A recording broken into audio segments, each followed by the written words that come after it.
అనకాపల్లి డిస్ట్రిక్ట్లో కూడా గాంజా మీద నిఘా పెంచడం జరిగింది.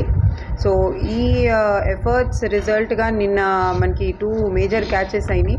చీటికాడ పోలీస్ స్టేషన్ లిమిట్స్లో ఒక 150 kgs గాంజా పట్టుకున్నాము. అట్లాగే రావికంతం పోలీస్ స్టేషన్ లిమిట్స్లో 96 kgs గాంజా ట్రాన్స్పోర్ట్ చేస్తూ పట్టుకుంటాం జరిగింది. చీటికాడలో పట్టుకున్న కేసులో 4 అక్యూజ్ని ఆల్రెడీ అరెస్ట్ చేశాము. ఇంకా 2 అబ్స్కాండింగ్ అక్యూజ్డ్ పేర్లు కూడా ఉన్నాయి, వాళ్ళని కూడా తొందరలోనే అరెస్ట్ చేస్తాం. అట్లాగే రావికంఠం కేసులో కూడా అక్యూజ్ని అరెస్ట్ చేస్తాం జరిగింది. దాంట్లో కూడా లింకేజెస్ మనం ఎస్టాబ్లిష్ చేశాము. ఈ చీటికాడ కేసులో అక్యూజ్డ్ అందరు కూడా ఏఎస్ఆర్ డిస్ట్రిక్ట్కి సంబంధించిన వాళ్ళు, 3 పాడేరు మండలం నుంచి ఉన్నారు, ఇంకో ఒకళ్ళేమో హుకుంపేట మండలం వాళ్ళు. ఇక్కడ రావికంతంలో కట్టిన కేసులో కృష్ణా డిస్ట్రిక్ట్కి సంబంధించిన అక్యూజ్ని అరెస్ట్ చేస్తాం జరిగింది.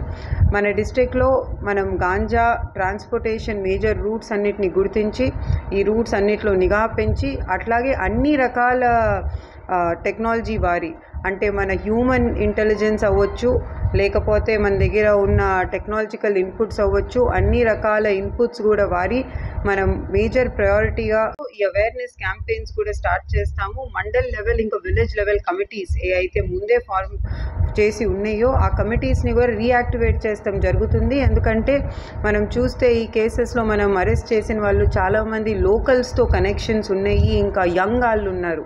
20 to 30 ఏజ్ గ్రూప్లో ఉన్న అక్యూజ్డ్ ఎక్కువ మంది ఉన్నట్టు కనిపిస్తుంది. సో ఇలాంటి అక్యూజ్ని ఇలాంటి పనుల్లోకి వెళ్ళకూడదు అని వాళ్ళు ఒక అవగాహన కలిగిస్తానికి మన village level mandal level committees ద్వారా కూడా మన డిస్ట్రిక్ట్లో ఇంకా చర్యలు తీసుకుంటాం.